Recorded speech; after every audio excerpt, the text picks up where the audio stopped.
Hey, folks. Well, the Leafs, they split versus a couple of tough Florida teams. The lineup continues to churn. We got some horses back coming on soon. And you know what? We're going to break it all down for you right here on the OZone. You're in the offensive zone, your place for Leafs hockey.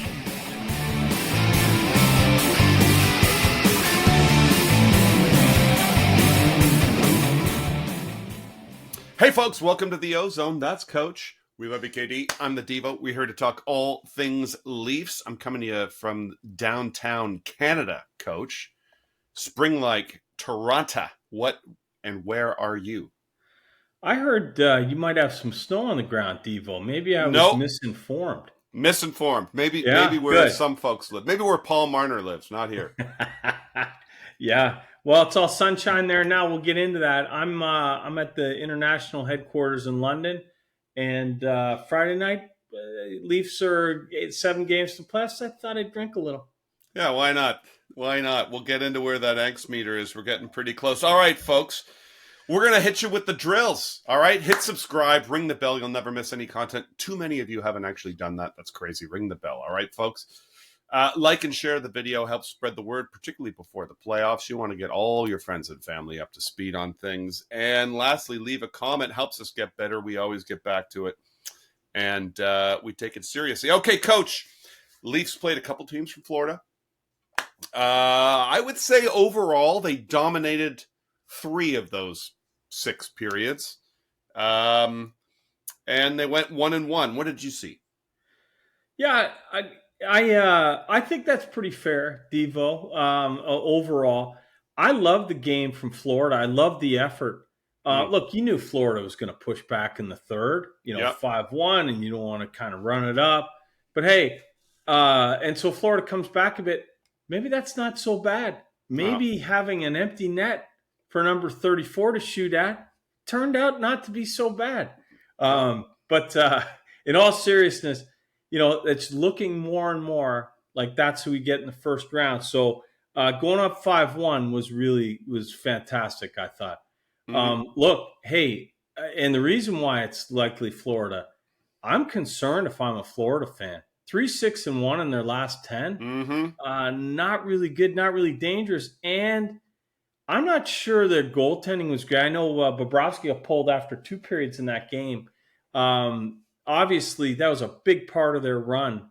So I might be nervous. Now, upstate from them, Tampa is rolling, right? They're 8-1-1 in their last 10. They, Duclair's been good for them. Dumba's been serviceable for them. Since the trade deadline, they've been solid. It's not it's almost like they looked around and said, hey, look at the horses we have in this room. We got time. We got another run in us, and they're doing it. And I'll tell you another difference, and a big difference in that game, was goaltending. So what that showed me last year, remember Ilya Samsonov outplayed Vasilevsky in that series. Slightly, but he did. Vasilevsky had to be hurt, right? And then he goes in, he has surgery. Well, he's back now because he's pretty solid. So if you combine all that with the relatively weak effort from the Leafs, hadn't seen in a while, Leafs weren't really in that one for much. So No, the first period. I think they had a great first 10 period. They really dictated play. I thought the fourth line, the third line was in heavy on them. Hey, Reeves was a wrecking ball. Reeves actually caught up to some guys while they still had the puck so he could hit them. He was good. Yeah. Sort of a couple of bad bounces, a couple of bad plays, and maybe a bad call, and the game just got away from the Leafs pretty substantially. Part of that, Devo, and they showed it on the telecast, 3 out of the last 4 games, the first shot has gone in on Joe Woll. Now, I think if you look at that one against Tampa, he can't see that. He doesn't see it, right? But, hey, you need to save. Like, that's what Keefe's point is. So Keefe said that goal he didn't see. Second one was a 2-on-1. Stamkos buries it. The third one was a bounce. Or maybe I got those 2 back.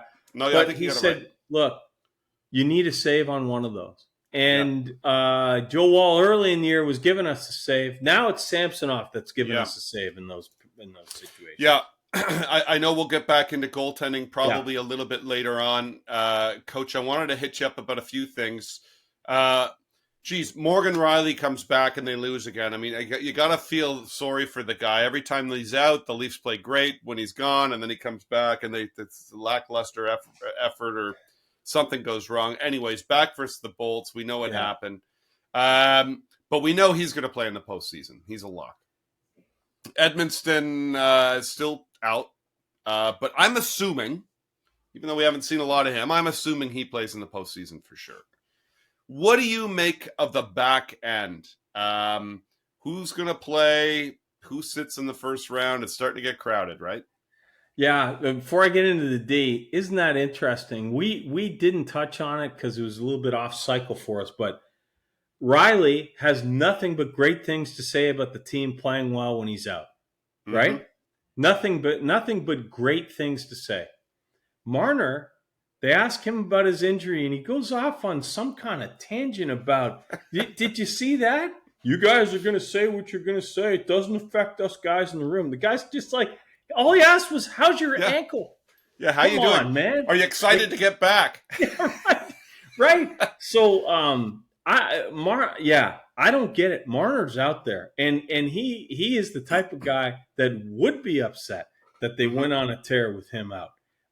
He's got to be coddled, and we'll get to that later too. So, in terms of the D, the depth is great. We talked about it. We added quantity, not necessarily quality, at the deadline. There are 9 guys available for 6 spots, right? Yep. So to me, 4 guys are locks. Riley and McCabe for sure. I think Lyubushkin's a lock. He's solid and he's got a right curve. And you mentioned Edmondson. The coach if likes Edmondson's ready to go, I mean, he's 6'4", 6'5" out there, and he hits every game. He's got to play, kills penalties. So block shots. Yeah. For the others, that's 5 guys for the 2 remaining spots. I think Timmins and Gio are probably not there. I know Gio's playing against Montreal, but there's still some injuries, right? So that leaves Brody, Benoit, and Liljegren. And so that's really the battle, right? And I hate to wimp out here, but it's honestly too early to tell. Mostly because of Liljegren. Like if he comes back, can he come back with 2 or 3 games left? And can he show that he's the good Liljegren? Because Devo, we've seen both. And the guy who's not the good Liljegren is not a guy we want to see come game 1, right? So here's what I do. True. Yeah. I know they're not doing this. And by the way, they're not doing this for the Montreal game. Hey, Gio's playing with Brody. First time since they're in Calgary together. But I would play Benoit and Brody together for a couple of games. Sure. See if there's a pair there. Because 100%. then that's a pretty solid 6. I don't think they'll do it, but that's what I would do. Yeah, another thing I would love to see too, and we'll have to wait injuries. It's a pity. We'll see what goes on with Edmondson, but I don't think he'll be playing against Montreal. But I would like to see Edmondson with Brody because I think that's a natural matchup as well. And again, on both of these 2 suggestions, just for the fan base, so everyone understands, we're suggesting Brody on the right side here because that's the last piece. We know that Lyubushkin's likely in. So you right, and even in a scenario where Liljegren's there, I think we have Brody on the right side, which means that gives Benoit a chance to play because if you need Brody on the left, then what you're saying, and if Benoit plays and Edmondson and Riley, you're saying that Benoit is better than Brody. He's had a great year for what he is and what we got him for. But let's not write off TJ Brody just like that. I mean, you and I won't, Devo. Yep, for sure. The Leafs have this many chances to advance in the playoffs without some serious contribution from TJ Brody. We talked about it a few weeks ago when he had his little time off, and he's been great since he came back. He really has. He's logged all the minutes. He's played all the tough minutes. He had 3, I would say, absolutely stellar games. Ones where you don't notice him at all. One where you did notice, and he had a couple of points. So yes, I think Brody's been exceptional, and I hope he continues because the team needs him, quite frankly. Okay, Coach. Same thing with the forwards. Yeah. We have some horses coming back. Marner looks like he's imminent. Probably might be in the lineup in Montreal. I'm not exactly sure. No one's giving me any insight with respect to Yarncroc, but I'm assuming he's back for the playoffs. But let's just assume those two guys come back. Yeah. It's going to get pretty crowded there for a bunch of guys. Coach, what happens? Yeah, it's really crowded. You're right, Devo. It's as Shrek would say about Yarncroc, it's quiet, too quiet. But you got to hope that he's back. And if he comes back, I'm not too worried about where Yarncroc fits because he can play anywhere. He spent some time on the top line. He spent some time on the fourth line and everywhere in between. Guy just is a solid pro. He'll play anywhere. He's their jackknife this year. Yeah. And frankly, you're going to need that because there's a logjam in some spots, right? Mm-hmm. So Marner came back, practiced, played with Tavares and McMahon, and then they had Nylander on the third line with Holmberg and Nyes. Interesting. See if that sticks. It's one practice. But so it is really interesting where Marner ends up. Maybe he starts on that line. Let's see where he ends up. I mean, surely he's got to play in the top six, right? Top six player for sure. But not necessarily with Matthews because the Matthews line has been rolling, right? Rolling. Yeah. And so I'm actually glad to see that he didn't break them up. But look at this, Debo. In the top six, right? You've got Matthews and Tavares. Okay, you can't maybe argue. Nobody's playing second line center instead of Tavares. But Matthews, on pace for 69 or something. Unbelievable. Nylander's going to get 100 points. Absolute lock, top six player on any team. Same with Marner if he comes back and he's anywhere near what he could be. The other two guys, Domi and Bertuzzi, have proven they're top six guys. Domi on the wing especially. So if those guys play in your top six, that top six is loaded.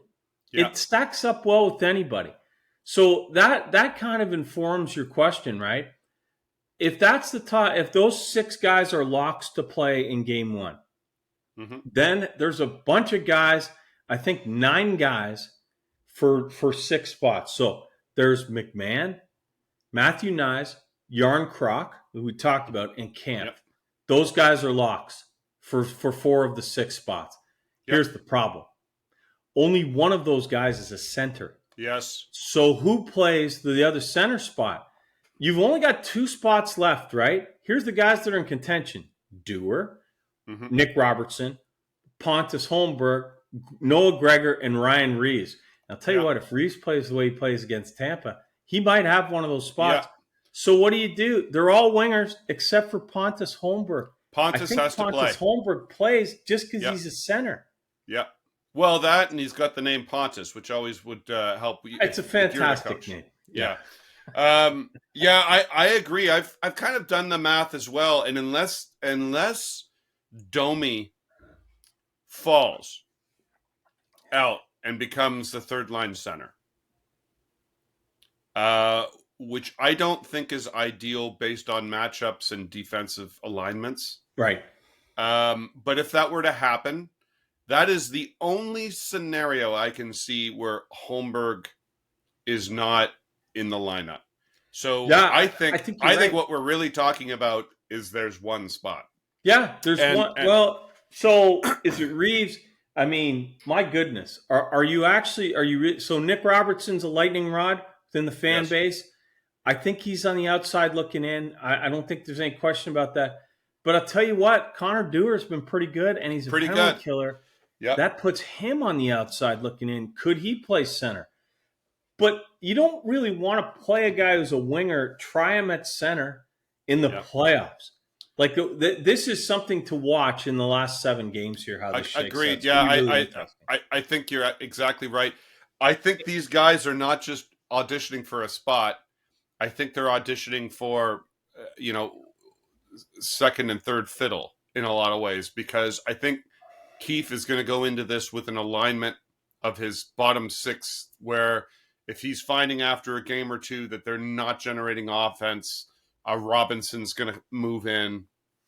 If he finds that they're being, pushed around a little bit too much, a Reeves is going to draw in. So I think he's going to have options there. One thing I don't think we're going to see this year that we saw last year is, didn't we start the postseason with 7 defensemen? I don't know. We started game? with Tavares on the wing, on Ryan O'Reilly's wing. We won't see that either. No, we won't see that. We talked about at the trade deadline if we could have anything, right? The two things we wanted were a top 4, no joke, top 4 defenseman instead of all this depth, and a third line center so Domi could play the wing. We got neither. Now we got a whole bunch of guys that really. I mean, between Holmberg and Gregor and Dewar, they're all the same guy, kind of. Right? So you plug one in, but you're not making an impact. They're just guys. Man, I would have liked to have somebody in that third center spot so Kampf could play the fourth line, because let's not kid ourselves. If Kampf, that his stick is where offense goes to die. Yes. If he plays in the third line, that just weakens your ability to get some depth scoring. It's going to be interesting. True. It's true. It's true. It will be interesting. We still got some games left, folks, so we'll see some of this stuff shake out for sure. All right, we've done the D. We've done the forwards. I guess we should do it. Let's take a look at the at the back end. I mean, should we bother? Has Wall played himself out? Last time we met. Coach, we said that they should split the games. Yep. They had 12 games to go, I think, and then we said the same thing at 10. Split the games down the middle and ride the hot hand into the playoffs. They're still splitting the games down the middle so far, but do we feel there's any doubt that it's going to be Samsonov at this point? No, I don't see how Joe Wall gets it back. Joe Wall's been pretty good. Yeah. But not great. And we said he had to be even better than Samsonov because he's lacking in experience. Yep. Samsonov, on the other hand, has been very, very good. Great winning percentage. I think it's a done deal, Devo. So maybe you keep splitting it, but in the last 3-4 games, you say, hey, Sammy, you're starting game 1. What do you want to do? You want to rest? You want to play? Yep. Which games do you want to play? I think you cater to him and get him ready. I think you cater to a point, and then I think you take it off the. Goalies are a weird thing, Sometimes they'll say, "Give me all the games," and then they get hurt. So sometimes you just got to tell them what to do. Mm-hmm. I agree. I think Sammy's won the crease. I'm a bit surprised by that. I like the way Wall plays, but he's young. He's got time in his career, and nothing's in stone. Let's be honest. There's still 7 games. Okay. Looking forward at these 7 games, Coach. Habs, Pens, they got something to live for. New Jersey, not really. I think they'll likely be eliminated by Toronto officially. The Wings, they're definitely on the bubble, but they're clawing probably by the time the Leafs get there. Maybe their season's over. Then the Lightning, then the Panthers, then the Lightning. There's actually a lot of games that matter there when you think about it, where we are considering we've played this many games of the season, a lot of teams jockeying for position. And the third place in Atlantic seems like it's up for grabs at this point. What do you make of it? Yeah, so that Tampa win gets them closer. I think when they 4 back, at least have a game in hand. But it's interesting, right? So depending on how this shakes out, yes, lots of those games could matter. Or depending on the next week or so, the Wings might already be out, as you mentioned. Florida's probably going to get locked into second. So that doesn't really matter standings-wise, that game, but it matters for a different reason, because that's likely your first-round opponent. Yep. Love to hang another 5-1 after 2 periods on them there. Yeah. And Tampa might have clinched something by game 82. But I don't know. We'll see. I think regardless of who the Leafs play and what is important to them, what's important to the Leafs is really, number one, clinch a playoff spot. That likely comes Saturday. And so you just got to get in. I don't even care if they end up in the wild card and go play the Rangers or something. Just get in. Mhm. Yes. I think the next one is figure out the deep pairs, as we talked about earlier. I think we got to get into a rhythm on the power play. I Oh, mean, my yeah. goodness, that has to happen. Marner hopefully will help. Yeah. And then just stay healthy. Oh, and if you need a fifth one, let's see if Matthews can get 70. But it can't be a focus. You don't want to ride No. him. But man, it would be awesome if he ever did it. It'd be fantastic. Yeah. I'm wearing the 34 today just because of that. I'm fired up. Well, 7 games and he's got 7 to go, right? I think is the straight math on that. So it's definitely possible. He doesn't even have to get hot. He just has to stay steady. Just show up, and he's probably got it. But I personally, I would rather him go off and do it right away, so it gives the coach us options. Because I think he could use a couple of nights off. Or a few games without and it's not a focus anymore, and it doesn't become a circus, because the last couple of years, even with the chase to 60 and whatnot, it was kind of pushing things a little bit, I think, and you gotta, it can't always be about the individuals. They gotta win in the postseason. That's all that matters. Okay, well, listen, we got to break down a lot of lineups for the folks. We can't do it yet because we don't really know who they're going to play. It's hard to make assumptions. Guys are getting back, so it's becoming more crowded. I mean, if there are injuries, hopefully that doesn't happen. Things might start to become clear. But that's about it. I don't think we can really predict out the lineups at this point, can we, Coach? Devo, yeah, you can't. Lots could happen. 7 games left. Standings go up and down. Guys get more time, less time. Hopefully don't get banged up, but we'll see. Mm-hmm. But look, even here across the pond where they drive on the wrong side of the road, it's getting to playoff time because the angst meter is starting to go up. So, I'm going to have to self-medicate. Absolutely. Well, you do that, Coach. It's your time of year. Anyways, folks, the NHL is wild. There's so many teams jockeying for position, so many teams getting hot at the right time, so many teams still in it with really only a couple of weeks to go. It's a real dogfight, and we're going to be here to break it all down for you and make sense of it all right here on the OZone.